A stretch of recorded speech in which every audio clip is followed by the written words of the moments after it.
ফের বড়সড় সাফল্য কোচবিহার জেলা পুলিশের। সাইবার প্রতারণার মামলায় একজনকে আটক করল কোচবিহার জেলা পুলিশ। এ বিষয়ে সোমবার পুলিশ সুপার দ্যুতিমান ভট্টাচার্য সাংবাদিক বৈঠক করে জানান, কোচবিহার সাইবার ক্রাইম থানায় দুটো কেস ছিল 2022 ও 2024 অক্টোবরের।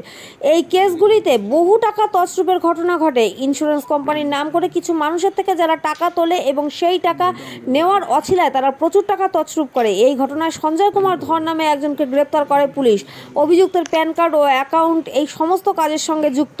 তদন্ত করে দেখা গেছে এই অভিযুক্ত আরও অনেক সাইবার ক্রাইমের সঙ্গে যুক্ত রয়েছে এবং তার একটি অ্যাকাউন্টে 3 কোটি টাকা ছিল। এদিন তিনি আরও কি জানিয়েছেন তা শুনে নেব বিস্তারিত। আমাদের কোচবিহার সাইবার ক্রাইম থানায় দুটো কেস ছিল, 2022-এর একটি এবং 2024-এর অক্টোবরের একটি, যেটাতে বহু টাকা তছরূপের ঘটনা ঘটে।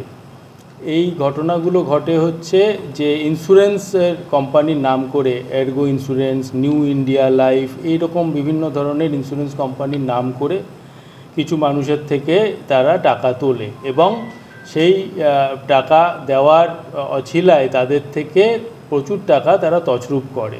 তো আমাদের একটি কমপ্লেন আসে যে দিনহাটার কোচবিহারের এক ব্যক্তির কাছ থেকে 2024-এর অক্টোবর মাসে যে সেইখানে এরগো জেনারেল ইন্স্যুরেন্স কোম্পানির তরফ থেকে বলা হয়েছে যে আপনি 1,29,00,000 টাকার আপনার ক্লেইম আছে, এই বলে তার থেকে 87 লক্ষ টাকা তছরূপ করা হয়। বিভিন্ন টাইমে বিভিন্নভাবে তার থেকে নিয়ে নেয়। এই পুজোয় সিগনেচার সালুন দিচ্ছে দারুণ অফার। যে কোনো হেয়ার অ্যান্ড বিউটি সার্ভিসে পাচ্ছেন ফ্ল্যাট 40% ডিসকাউন্ট। অফার 15 থেকে 17 সেপ্টেম্বর। তাহলে আর দেরি না করে এখনই প্রি বুকিং করুন 8967885267 এ। এটা ছাড়াও আরেকটি ঘটনাতেও দেখা যায় যে সেরকম 2022-এরও একটি ঘটনাতে প্রায় 6 লাখ টাকা এরকম ক্লেম ছিল, তার থেকে প্রায় 3,52,000 টাকা এরা তুলেছে। তো এই তদন্ত করতে আমাদের সাইবার ক্রাইম থানা তদন্তে নেমে আমরা সঞ্জয় কুমার ধর বলে উত্তর 24 পরগনার মোহনপুর থানার দেবপুকুর থেকে একজনকে গ্রেপ্তার করি, যার প্যান কার্ড এবং অ্যাকাউন্ট এই সব কাজের সাথে লিপ্ত ছিল। তার দেখা যাচ্ছে যে সে আরও অনেক ধরনের সাইবার এরকম ফ্রড করেছে এবং বিশাল টাকা সে এরকমভাবে তছরূপ করেছে। তার অ্যাকাউন্টগুলো যেগুলো আমরা পেয়েছি তাতেও এরকম এককালীন একটা অ্যাকাউন্টেও 3 কোটি টাকার মতো ছিল।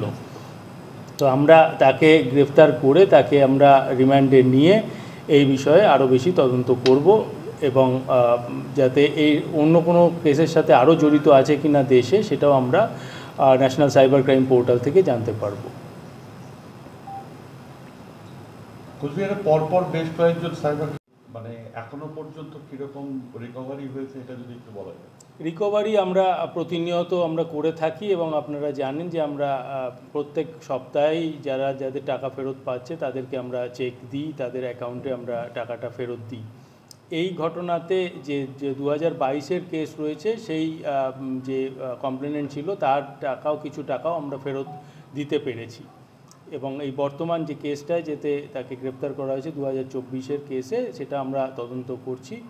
আমরা তাকে রিমান্ডে নিয়ে এই টাকাটা উদ্ধারের চেষ্টা করছি। যেই ব্যক্তির সাথে এই ঘটনাটি ঘটলো বা যার থেকে টাকাটা নেওয়া হলো তার সম্পর্কে যদি একটু বলেন। সেটা প্রথমেই বললাম, তিনি দিনহাটার বাসিন্দা মনিল কুমার রায়।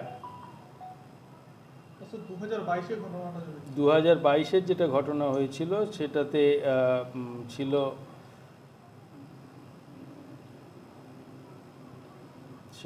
পরিতোষ চন্দ্র পাল, ইনি ছিলেন কমপ্লেনেন্ট বা ভিকটিম। ডিটেলসটা দিয়ে দিচ্ছি।